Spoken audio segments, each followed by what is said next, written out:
सुनिए, एक चिट्ठी लिखकर भेजते हैं किसके बाद? नंद बाबा के पास। कि नंद बाबा के पास भेजते हैं कि बच्चे बड़े हो गए हैं, बहुत से ठिठोली हो गई, इनका नामकरण कर दीजिए, नामकरण, जातक संस्कार। लेकिन ऐसा करिएगा कि गौशाले में चारों तरफ से गाय हो, तो गाय के गोबर से लिप कर गर्गाचार्य जी जो मेरे कुल पुरोहित है, कुल गुरु है, उनको बुला करके नामकरण करा दीजिएगा। तो गर्गाचार्य जी वासुदेव जी के, देवकी वासुदेव के कुल के गुरु कौन थे? गर्गाचार्य। गर्गाचार्य जी को बुलाते हैं नंद बाबा, और गायों के झुंड के बीच में आते हैं लोग, और ला करके नंद बाबा रोहिणी लेकर आती है किसको? कृष्ण को। और कृष्ण को, दाऊ प्रिया को कौन लेकर आती है? यशोदा मैया। जैसे ही भगवान आए और बलदाऊ जी को उठाया, गर्गाचार्य जी ने कहा, पहले तो भगवान का चेहरा का मुखावलोकन किया कि धन्य है मैं, मेरा जीना, महर्षि होना, इतना तपस्या करना सफल हो गया कि आज भगवान को अपने पास गले से लगाने का, सीने से लगाने का अवसर मिला, और भगवान के नामकरण का भी मुझे अवसर प्राप्त हुआ। तो गर्गाचार्य जी ने क्या किया कि दाऊ जी को उठाया गोद में, वो हाथ से छूटे तो वहां जो पत्थर के जो पहाड़ थे वो फट करके धरती फट गई।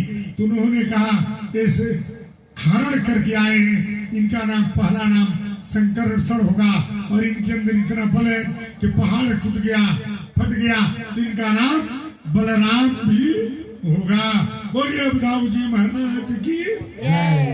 और दूसरे में जब कृष्ण को लिया, कहते हैं कि मैया मुझे ठिठोली मत करो, ये दाऊ रोहिणी नंदन है बलराम जी, और जो ये यशोदा नंदन है कृष्ण, इनका नाम भगवान ने कृष्ण चंद्र रखा।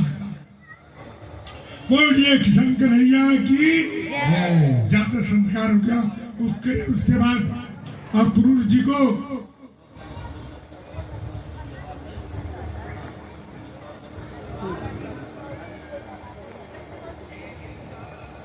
बड़ी चिंता। उसके बाद देखिए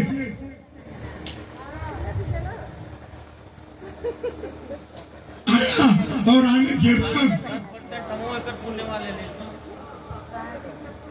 जो है अक्रूर जी को भेजते हैं। अक्रूर जी को जैसे ही पहुंचे समझा दिया कि रंगशाला है, मल्ल युद्ध होगा, मेरे भांजे बड़े प्रतापी है, मैं सोचता हूं कि मेरे भांजे भी आवे और इस युद्ध में लड़े। और अक्रूर जी को भेज दिया छल से। अक्रूर जी तो बात समझ गए। अक्रूर जी को देखा, और जैसे अक्रूर जी जमुना मथुरा से पहुंचे जो है वृंदावन, वैसे पहुंचते ही सारी ग्वालों ने घेर लिया। कहा कि अक्रूर, ये क्रूर कहां से आ गया? कंस का कोई दूत, इसको हम ही लोग मार देते। अक्रूर तब तक नंद बाबा से मुलाकात होगी। नंद बाबा ने कहा नहीं, ये मेरे भाई है, ये मेरे शुभ चिंतक हैं, ये कंस की बात नहीं मानेंगे। आते हैं, जाते हैं घर में, और नंद बाबा से गुफ्तगू होती है। उसी समय गुफ्तगू जैसे हुआ, गुफ्तगू के बाद तब तक मैया यशोदा सुन लेती है। कहती है, अक्रूर जी कहते हैं कि वासुदेव भैया और देवकी भाभी को बहुत कष्ट हो रहा है, ऐसा करिए कि कान्हा को ले चलिए, और वो उसने बुलाया है, मेरी हृदय तो नहीं करती है कि लेकर के आप चलिए, लेकिन आदेश है उनका, कंस का आदेश है, न जाने पे भी अत्याचार होगा, इसलिए अब विचार करिए। मैया ने सुन लिया। मैया ने कह दिए, अरे क्रूर अक्रूर, कोई भी मां, चाहे वो पति हो, सास हो, ससुर हो, भाई हो, बाप हो, कोई भी औरत अपने पुत्र को कहीं जाने नहीं देती। कहती मेरा पुत्र है, मैं मालिक हूँ, मुझसे बिना पूछे कैसे जाएगा। मैया ठान देती है और कंस को उल्टा सीधा बोलना शुरू कर दी, तब तक लाला आ जाते हैं। अक्रूर जी के दोनों गाँव भैया और लाला पैर को छूते हैं। पैर छूने के बाद लाला पैर छूने के बाद ये लोग क्या करते हैं, जो है मैया को जाते हैं, लाला समझाते हैं, मैया आप चिंता क्यों करती हो, आप मेरी मैया हो ना? तो हाँ। बाबा मेरे बाबा है ना? तो हाँ। तो बताओ, आपने मुझे पाला पोसा सब कुछ किया, लेकिन जिसने जन्म दिया, बताओ किसी माता पिता के ऊपर कोई अत्याचार करे, कोई कारागार में डाल दे, जेल कर दे, पुत्र बर्दाश्त करेगा? तो नहीं। कैसे बर्दाश्त करेगा? तो आप बताओ, आप मैया हो, मेरी ओपी तो मैया है जिसने मुझे जन्म दिया था, देवकी मैया।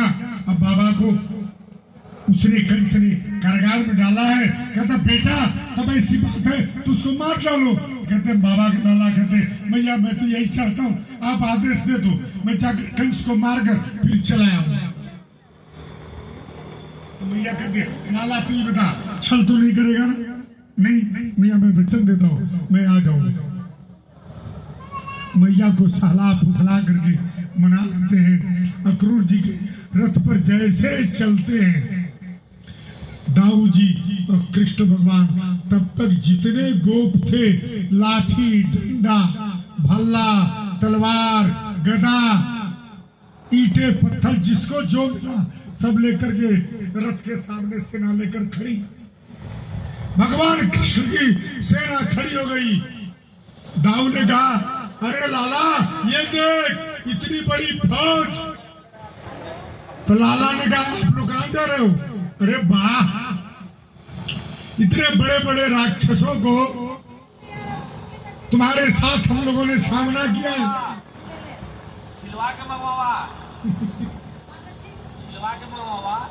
माला निकल गया, चढ़ा दिया करिए ना, कुछ नहीं, कोई एक परात दे दी, उसी में नारियल एक जगह रखा था, चलो कोई डाली परात हो उसी में नारियल दे दो। सब एक जगह रखते जाइए। उसके बाद सभी लोग आए और लाला ने कहा आप लोग कहां जा रहे हो?